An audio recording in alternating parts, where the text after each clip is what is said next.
Hey, I wanted to check in and just talk to you about two things today. One, not the greatest news, and then one here at the end where I'm going to give you a tip on a great live music event that's happening tonight on network TV, and you've got to know about it. First of all, it's a sad rest in peace to Jerry Jeff Walker, friends and family. Woke up to the news this morning that Jerry Jeff Walker had passed away. If you're not familiar with Jerry Jeff Walker, probably his biggest hit song was Mr. Bojangles. It was all over the radio on a lot of formats back in the 70s.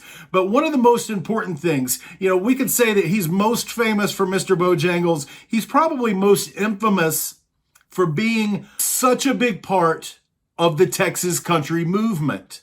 What I mean by that is we can draw a direct line from what Jerry Jeff Walker started in the 70s with some of his contemporaries. Yes, I know that Willie Nelson was in the scene. When in the late 80s, early 90s, we see people like Pat Green and Jack Ingram and Charlie Robison start to grow and have success. That directly comes from Jerry Jeff Walker. And that went on to the guys in Cross Canadian Ragweed, Randy Rogers Band, and Wade Bowen, Reckless Kelly, our friends from Idaho who transplanted themselves in Austin, Texas. That Austin, Texas country music scene, yeah, man, from Jerry Jeff. I got to do one show with Jerry Jeff in Fayetteville in the late 90s, Fayetteville, Arkansas, at J.R.'s Ballroom. And, it was a good experience. I remember somebody threw a hat on stage for him to sign, and he did not like that at all. Again, rest in peace, Jerry Jeff Walker.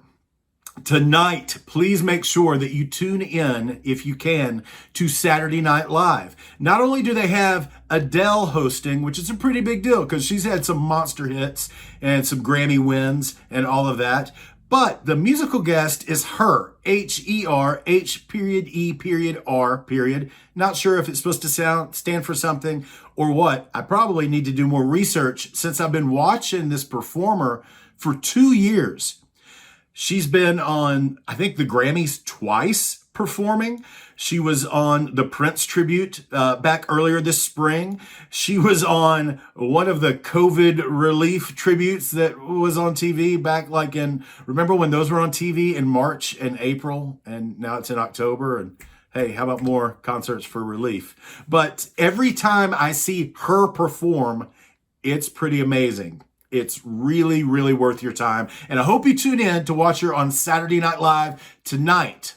Subscribe to my channel and you will catch my short review of her as soon as it drops. When's it going to drop? I don't know. I got an idea.